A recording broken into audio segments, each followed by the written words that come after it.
So I had a stupid realization last night. I could have my 6-year-old laptop running the live build of Siege while at the same time I have the test server on my main PC. Why would I do this? To search for the random hidden changes that are coming in the new season, because sometimes when I find something, not even the devs know about it. This video is going to be a compilation of all of the random hidden changes that myself and my friends have found so far. If you have also found a hidden change, then comment it down below and let me know. Starting with this first game-breaking change, we have a new blue glow on alpha packs when you're viewing them before opening. Yeah, that's literally it. There's not really anything else to say about that. So next change. The next hidden change is something that actually already got patched, but it's not game breaking like the alpha pack glow, and it's kind of funny, so I'm going to show you anyways. It's how you can make the Bugatti float and fly by bouncing it off of partially broken walls. And before these clips end, I'm going to try to finish telling you about the new changes with Roccat and Turtle Beach. Both Roccat and Turtle Beach have really cool new products, like the keyboard I've been using from Roccat called the Vulkan 2 Mini Air. It's a 65% wireless keyboard with Bluetooth, Titan 2 switches, a detachable USB-C cable, and of course RGB lighting for +10 accuracy while gaming. If you're on console, then Turtle Beach has all you need with headsets, controllers, and even their new Atom controller for iPhone and Android. Code Brah gets you 10% off all of your Roccat and Turtle Beach purchases, so if you'd like to check them out, I'll have a link down below. And now let's get into the next change.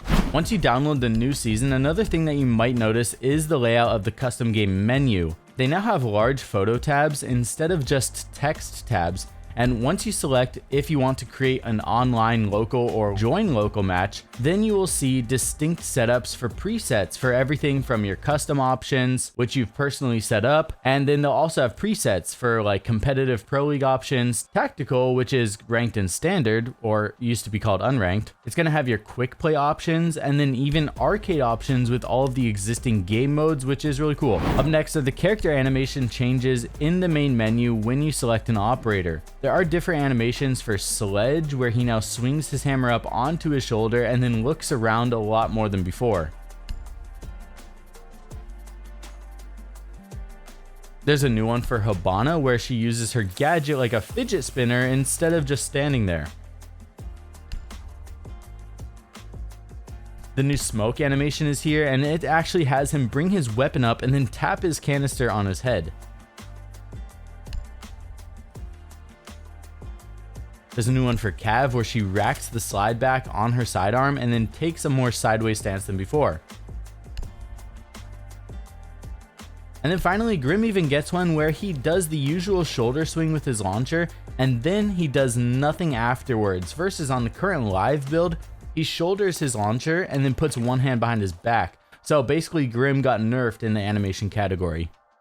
The next change is with Ying and where her arm is placed. So it's not really optimized for the 2x scope on the current live build, because once you equip a 2x, her arm sits in the same exact spot and just goes straight through the center of the scope. Whereas now it's actually fixed because she rests her arm towards the end of the handguard of the gun.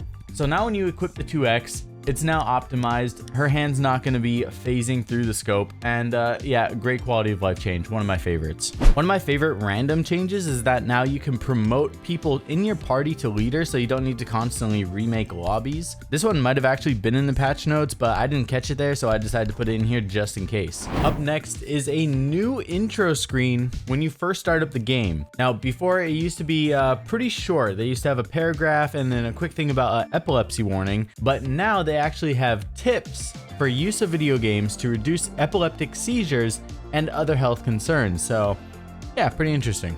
A change that I actually missed last season is that bullet holes no longer have a visual effect when you shoot windows and doors. It is currently like this on the live build, but like I said, I missed it in last season. So if you didn't know, then here it is. Now, shout out to Gustis. He was the one that noticed these next two, and the first one is going to be a new drone pixelated animation when it gets destroyed.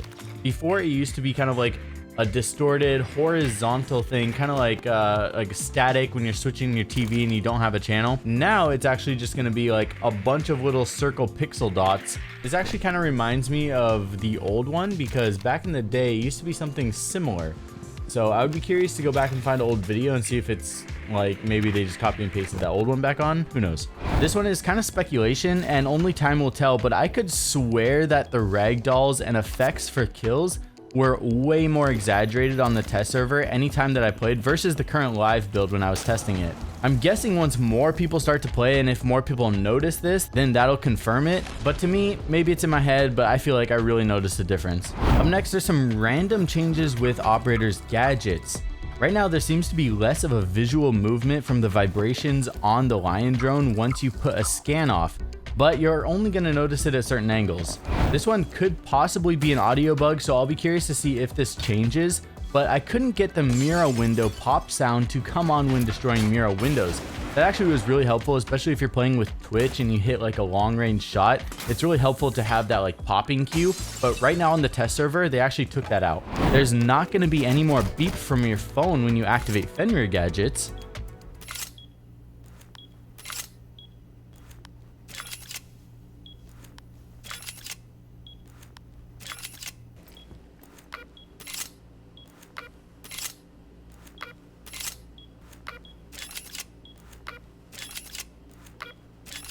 The Frost rework is officially coming this season, and I got this change in my new season video, but one thing that wasn't included is the faster deployment of Frost mats.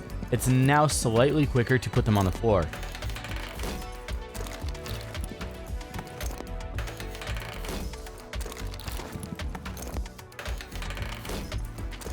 Along with the other Frost changes, they also fixed her cursed fingers when you use outfits without sleeves. This one gave me nightmares, but no one else seems to have ever noticed the cursed fingers with her. Someone over at Ubisoft must have noticed though, because it's fixed.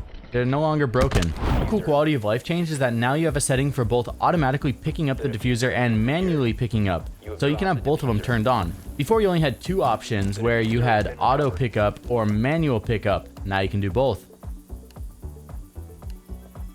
There's a ton of changes coming with casual, but the two that seem to be getting overlooked the most are the automatic location displayed where defenders are. So like in this one, I saw exactly where they were in trophy on Villa. And so without me having to risk my drone, I was just immediately able to switch to an operator with nades so that I could do this.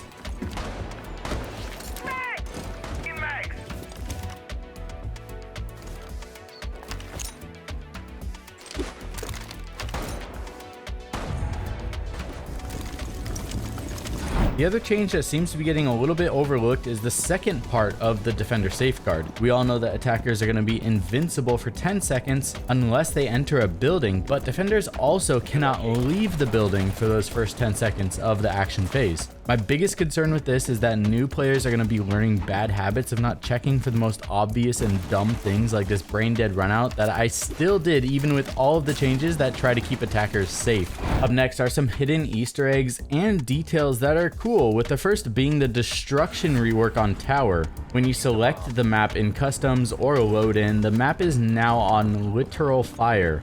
As you run around, you're going to see smoke and bullet holes and destruction everywhere on the roofs. And that's because in Siege lore, Deimos had attacked the tower to try to get rid of more siege operators. There's even structural damage on the inside of the map, and if you look over the edge of the balcony by the tree, you're gonna see a memorial, which people are assuming are for the people that lost to their lives during this attack on tower.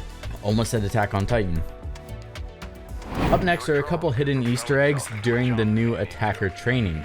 After you gain the ability to jump your drone, you can drive back and then go to the southwest corner. If you jump up, you're then going to see Tachanka's OG turret behind some sandbags, and if you drive further, you can actually go through this concrete wall to find some siege chibis in a standoff with some plushies on gold bars. Plushies are commonly involved in random siege Easter eggs, like the OG one on House where there was an octopus plushie where when meleeed it would actually literally get bigger. So it seems like they combined that with the hidden chibis to make this epic standoff on a gold bar mountain Easter egg. Up next are a couple random visual changes that I noticed, with everything from shading on puddles to random disappearing birds and debris in the sky. My friend even got it so bad that they got a spawn of bird chemtrails in their game. Say less. What the fuck? Look in this guy. Look in this guy. What the fuck? What? There's like a trail of birds. Now, last but not least is a deep dive into the speculation on Ela SMG recoil.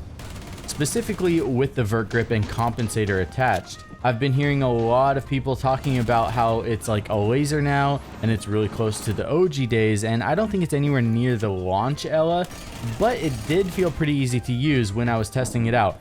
Now, I do not main Ella, and I haven't played a lot of her this season, so I went and compared the recoil patterns, and I'll leave them up here for you to make up your own mind and decision on. Anyways, I'm currently working on the new season tricks video, so if you have a trick that you want to submit or would just want to chill or you have hidden change, come join the Discord server down below and I'll see you there. Besides that, that's going to wrap it up for this video. Peace.